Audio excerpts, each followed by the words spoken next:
Hey guys, it's Chris here, and this is the second Mtga video I've made. Just looking at the events here. Kaldheim constructed, it seems like it could be fun, but it doesn't seem worth it. Then you always have to check out the daily deals. It's a good place to get free packs or gems, or even gold sometimes. Say I have 1,000 gold, so I'm going to get a pack while I'm here. Okay, and with that we'll just go over to the packs and open it up, see what we can get. I collected some Kaldheim, but I haven't got a full set yet, so it's always interesting to see what rares or mythics I'm missing.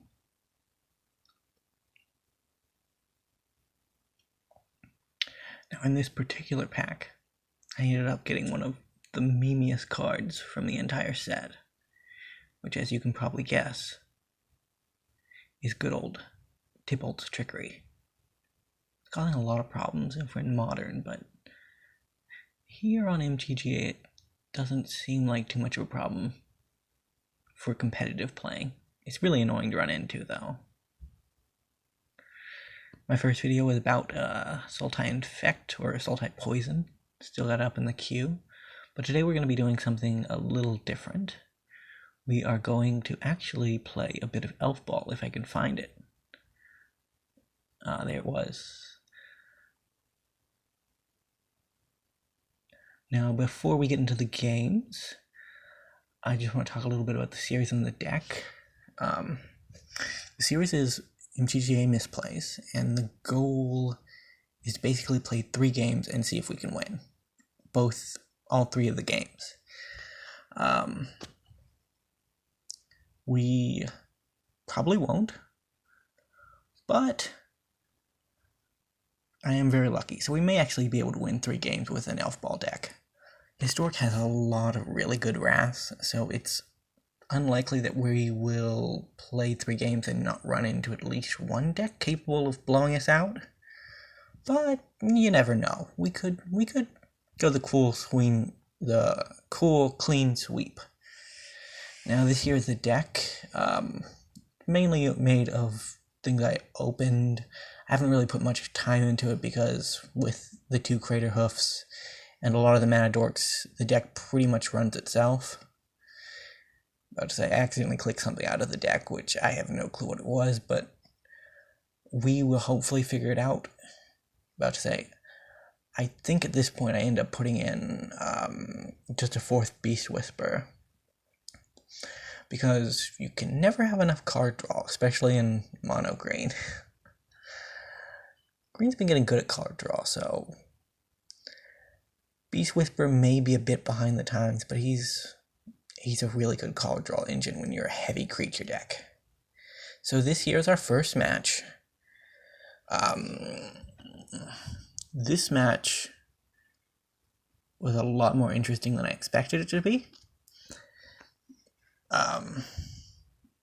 The open hand I kept probably wasn't the most optimal. I probably could have mulliganed down into a mana dork, but I thought that the Elvish Visionaries would get me to a mana dork, and having the Collected Company means you probably are going to be doing well if you can make it to 4 mana on turn 4. Our opponent's turn 1. At this point we don't know what they're playing, but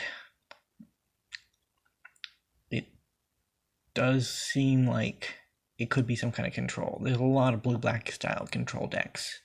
Grixis was really popular back in Historic a while ago. You also have Esper doing really well in Historic there for a little while.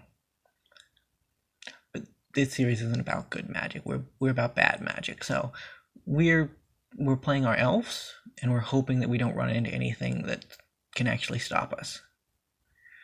So we get our Elvish Visionary down on 2. That's actually a pretty good start for the deck. Well, I say that. It's probably one of the worst starts for the deck, but you know, we're just trying to win 3 games. We'll take what we can get, especially when it comes to opening hands, because Mtga really does like to give you some sketchy hands sometimes. We did not hit a 3rd land, so our Elvish Visionary will have to find us one, if it can. We certainly hope it can, because most of our hand is above 2 at this point. And we get the land, which is really good.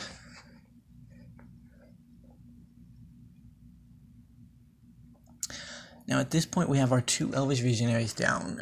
They are approaching 4 mana. They just dropped a World Tree last turn, which means God actually knows what they're playing.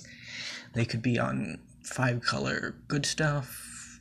They could literally be doing anything. They could have like 40 gods in their deck and I wouldn't know. It's a little bit over hyperbole, isn't it?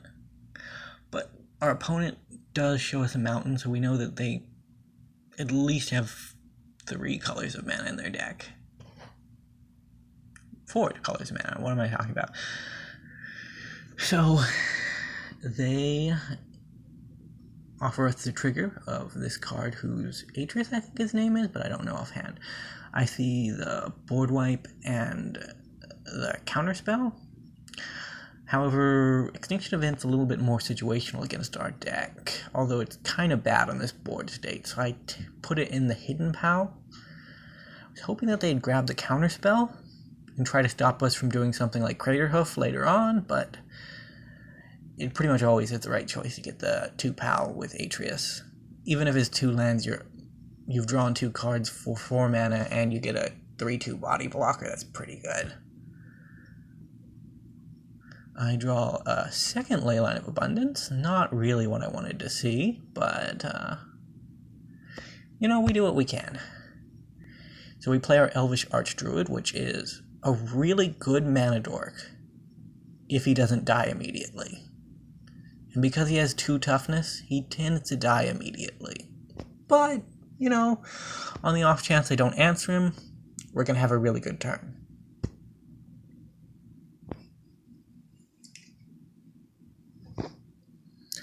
Now we attack in, get in some damage, because with these heavy removal decks, it's not as likely that we can actually get a board down and then do a Craterhoof. So we're just trying to chip away. And this is really bad when this happens, because we essentially lost 2 mana on our next turn. So we could have played a 3-drop and a 2-drop, or Collected Companied. So without a land, we're pretty much stuck to playing 3-drops, which we do have to do 3-drops. About to say I ended up playing a 3-mana Lord. About to say just trying to get in as much damage as we can. We know they have the Extinction Event in hand, so if they cast it for their next turn to kill our 3-drop, we're fine with that. But instead, they had the Heartless Axe all along, which means we only get to attack. They look at our hand, trying to decide what to take. They take the Collected Company, because that could dig us out of this hole that we're in.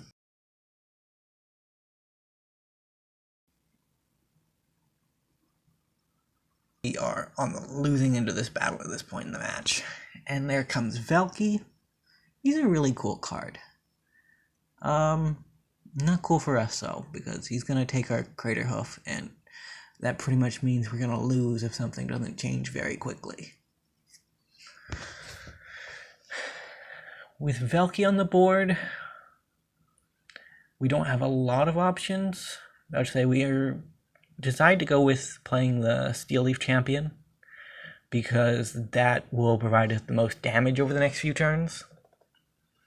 There was an argument for getting down Morrowind so that we get more mana production, because we are a bit land light at the moment. I mean, the deck only runs 20 lands, so we can't really expect it to cooperate with us all the time.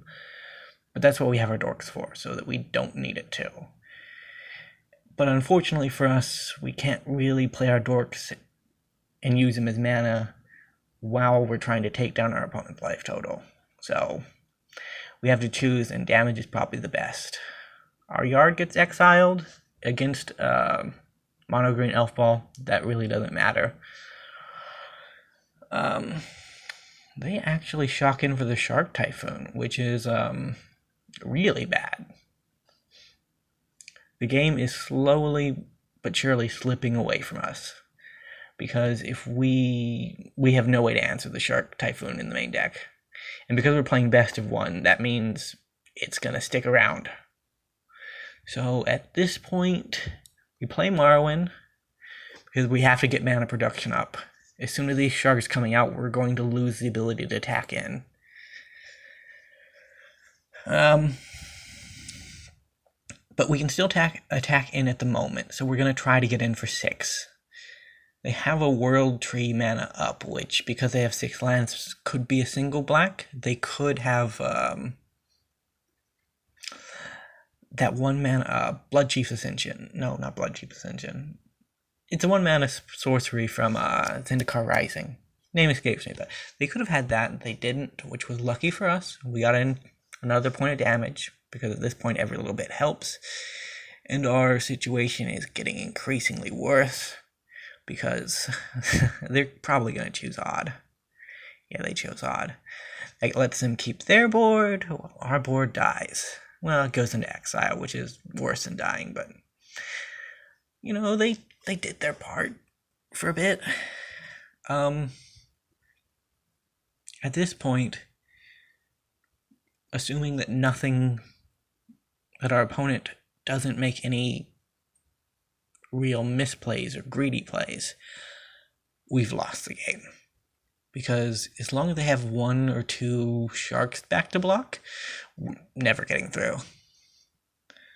So we opt to play a bunch of mana dorks. Hopefully that will improve our situation. Hopefully it'll allow us to either chip in some damage or cast something that will help us get more cards so that we can play more cards.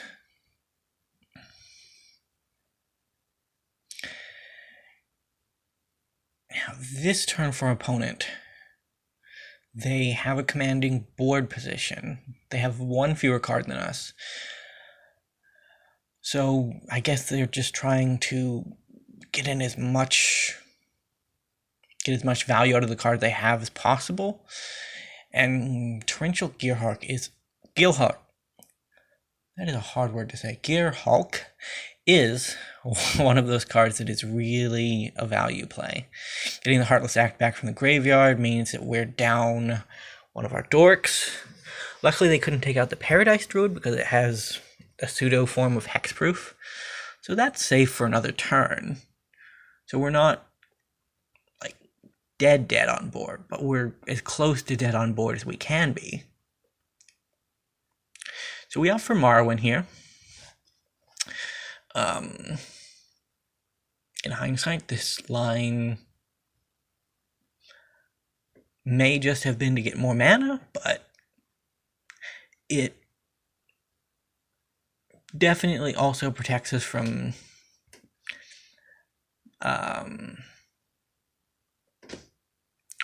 any shenanigans they might have. And playing the Llanowar Elf off the Paradise Druid means it could be killed, but at least we have another body on the board, so if they do manage to kill the Paradise Druid, we won't be completely out of luck. Although, saying that, with a Marwyn on the board, that's probably the target if something bad happens. And our opponent decides to change their Velki into Craterhoof Behemoth. If the interaction actually worked where they got the enter the battlefield trigger, we would have been dead. But luckily for us, making something a copy of another thing doesn't make it enter the battlefield if it was already on the battlefield. So with Velki and Lazav, you can't actually get the inner battlefield triggers, but having a 5/5 trample attacking us still made us have to jump block in order to stay alive. Now our opponent is tapped out, and we have lucked our way out of this game because we can play the Elvish Clan Caller, which will make our board have more than 6 power. They don't have any blockers, and with no mana, they can actually make a shark to block. So at this point in the game, we actually managed to win, despite the fact that we didn't play very well and kind of just lucked out there. Anyways, on to game 2. Now, this game was actually a little bit of an odd one, if I remember correctly. Our opening hand wasn't great, but it wasn't awful. I considered shipping this hand because there's no real dorks. The only thing that we can put down early is an Elvish Clan Caller, and if this is a removal-heavy deck, we'll just lose it. But having the Leyline of Abundance on one, having the Leyline of Abundance on our first turn, is just such a good thing for our deck. We play our land and pass. We don't really know what our opponent's on at this point, but their turn one play will actually give that away to us. And somehow, magically, in all the midst of MTGA, we have ran into the mirror. I don't actually know how consistent of a mirror it is, because our deck isn't optimal, but they might be running more of that elf. I don't remember his name offhand, but he's a really good finisher in tight spots. And the fact that he comes down on turn one is really good protection against counterspell decks. So our opponent did get off to a slightly better start for us if the matchup was different. I think in the context of the mirror match, we actually pretty much are fine with him having that, because with our Leyline of Abundance, we could reach... We're going to reach our payoffs first, because we can get down our Elvish Archdruid. Man, names are hard. MGA is full of names, and most of them are hard. So we get down our Elvish Archdruid. We attack in here. Honestly, I put this trade forward because if they want to trade in both of those creatures for my Lord, that's perfectly fine with me. They have their own Elvish Clan Caller, which is really good for them. It makes it to where that we can't just attack in without thinking anymore.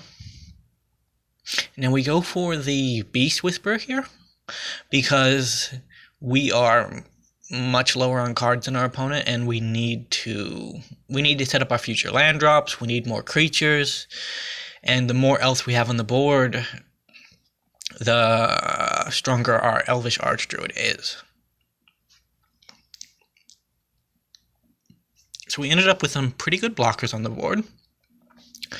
We can't actually attack in at this point because none of the trades that they have are optimal for us. They'll just trade the Elvish Visionary for our Clan Caller, and that's not worth it.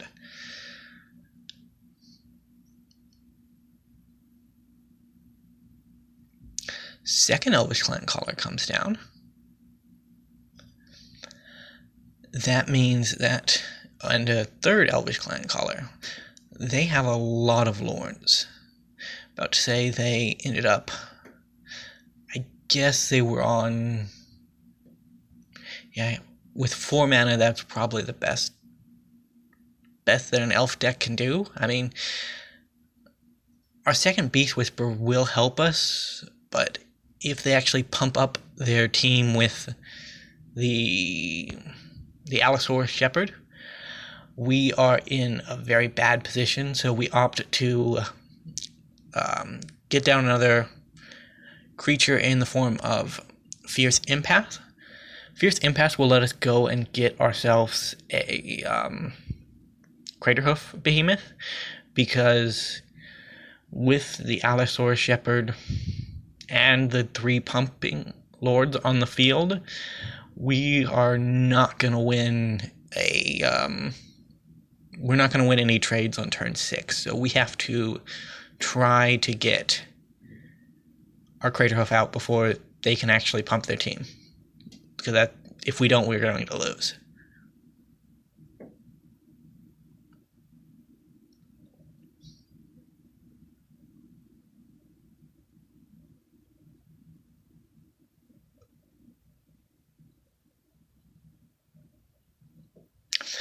We play another Lord. We get our 2 draws off of it. The Imperious Perfect is actually a pretty neat little lord for being an uncommon. I think it was added in one of the historic anthologies. It can be a real workhouse in this deck, making additional tokens that can pump up Morrowind, that can make our Craterhoof stronger, and that can make our Archdruid stronger. We pass the turn. They are currently on 4 lands, so they could technically pump their team here. And that might have been the correct play, because we likely would have had to block. But instead, they're just opting to get down another clan color and then refill their hand with Lead the Stampede.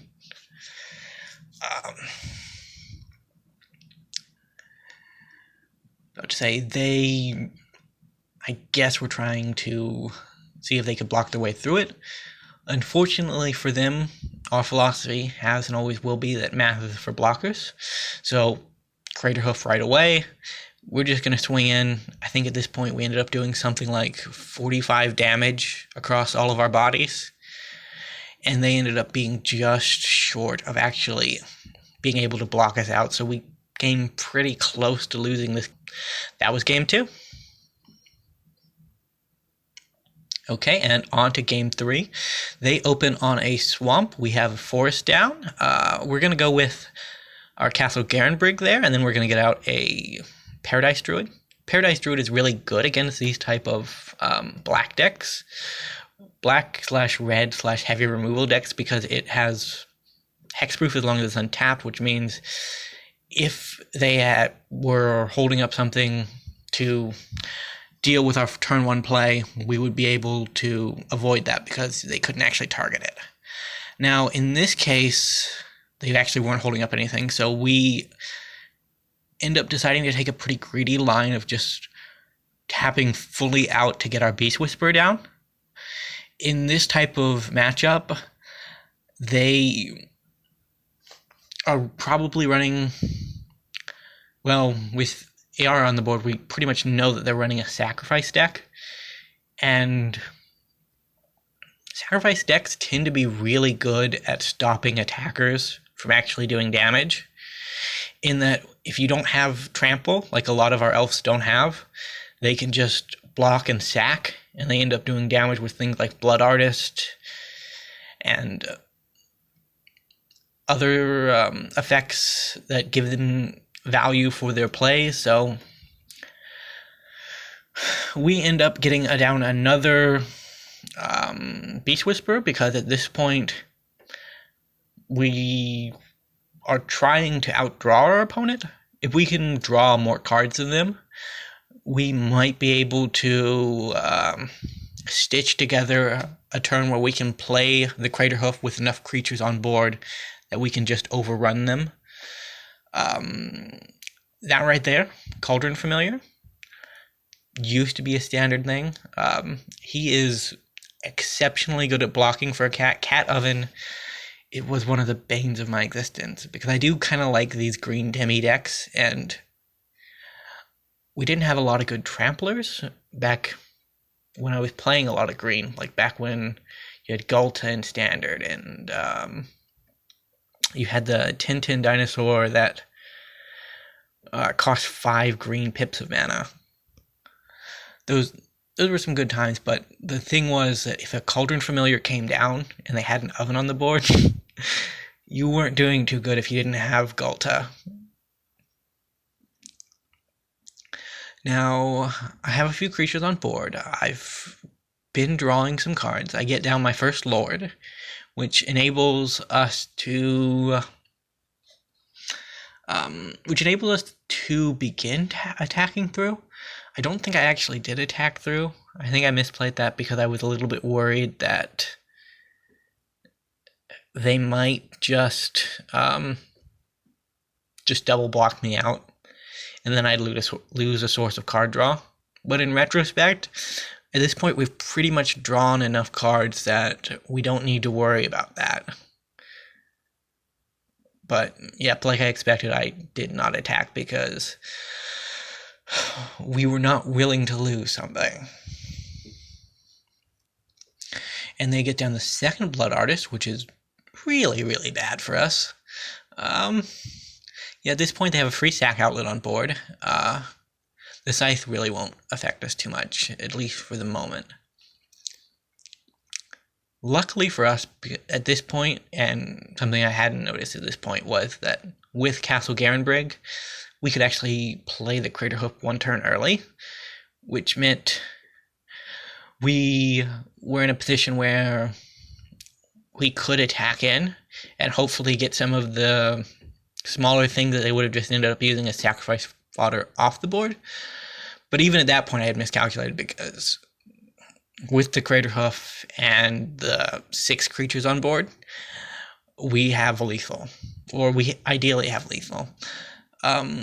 Although at this point they're tapped out, all they can really do is sacrifice their creatures, so this game should be in the bag.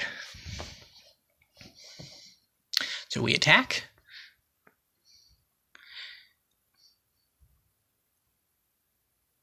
And they begin sacking.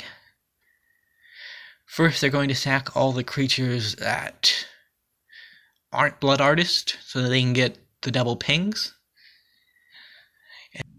Then they will have to sack Hayara, because what's it called? Wolfstrider can't actually sack itself. So with that, they're down to 3 creatures they can sack. With those 3 creatures, they can't actually get enough damage to kill us, so it looks like we're in the clear for this match as well, which will mean that we have actually gotten the first 3-0 of the series. These have been some pretty fun games, guys, and thank you all for watching. Hope that you enjoyed the show, and leave a like and subscribe if you're feeling generous. Oh, and check out the end card. Put a lot of work into it. Very difficult stuff. Very difficult. Maybe.